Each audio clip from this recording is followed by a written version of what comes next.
So here's this week's key question. Which is faster around the tight and twisty infield track at Rockingham Motor Speedway?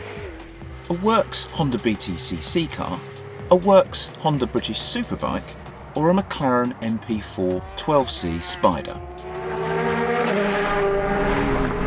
I guess it must seem slightly mad to be comparing a road car with a full-on British touring car and a full-on British Superbike. But actually, if you do the maths, the old McLaren could actually stand a bit of a chance here, because it doesn't weigh that much more than the touring car. It weighs just under 1,500 kilograms, whereas the minimum weight for the touring car is 1,280. Okay, there's a difference there, but it's not gigantic.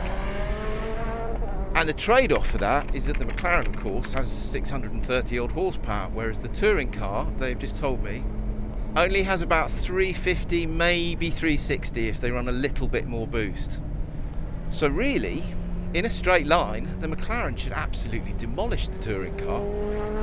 The bike, however, is another matter. That weighs about 160 kilograms before you stick a rider on it. And yet it's got very nearly 200 horsepower. It has got 200 horsepower. So when you do the maths with that, the bike in a straight line should just be incredible. And it is. I've already seen him having a little practice run on it. It just goes from over there to over there in one blink of one eye. It's extraordinary how fast it looks. So I don't know. We'll try a lap time in the McLaren, and we'll do a bit of data crunching and see where we end up. To drive the BTCC car, we enlisted the services of Gordon Shedden, aka Flash, who very nearly won the championship this year, driving this very car. To ride the bike, we persuaded 23-year-old wonder boy Alex Lowes to don the exact same Samsung Honda overalls in which he clinched the British Superbike Championship this year at Brands Hatch. And of course, Muggins here got to drive the McLaren. You cannot complain about the poke of the McLaren. It feels, I would suggest, a lot quicker than the touring car, purely in a straight line. The trouble is, though, it doesn't develop the mid-corner grip. I'm having to brake miles earlier than I suspect Gordon is in the touring car. And even the traction, actually, now that the rear tyres are starting to go off, isn't that great.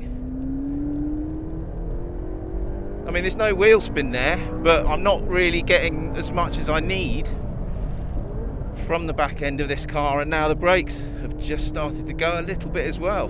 It is a very hot day, though. Oh, it's just the difference between absolutely bespoke competition car and something that you could drive home in at night and then down to Sainsbury's in the next day. Okay, what do I think? I reckon if the McLaren can get within four seconds of the touring car, it will be doing incredibly well, considering it's got number plates on. If it can get within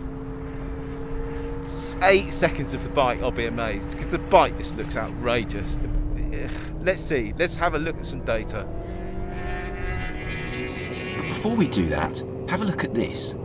We just went out and did a few warm-up laps for the cameras here, basically. And we put Alex on the Superbike up front so that he could set the pace. I asked him to go nice and slowly so that us chaps in the cars could keep up.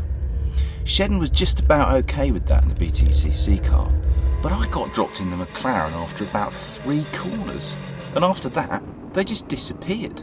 What surprised me most when I was trying and failing to follow them, apart from the fact that the bike was in a different league along the main pit straight, was the extra corner speeds they could carry. I mean, you drive the McLaren in isolation and you think nothing in the universe could stay with this. But in reality, there is a massive difference between them. And the biggest difference of all was at turn 7, which you can see here. At the apex, the BTCC car was doing 94 miles an hour, whereas the McLaren was understeering all over the place at just 78 miles an hour. I guess you can thank the BTCC car's aero and its slick tyres for that, plain and simple. What was really spooky though was finding out how fast the bike could get through the corners. In most cases, it could carry at least as much corner speed as the McLaren, and in the faster, steady state bends, it could almost live with the BTCC car. And then down the straights, it just murdered them both. So in the end, and despite the gallant efforts of Flash and his Honda BTCC team, Alex Lowes and his British Superbike were undisputed king on the day. They beat the Honda BTCC car by 2.3 seconds and thumped the McLaren by 7 seconds, even when Shedden climbed in and had a go to verify the lap time. This time, two wheels rule, and if you need proof, take a look at this, and if you're a car driver, weep.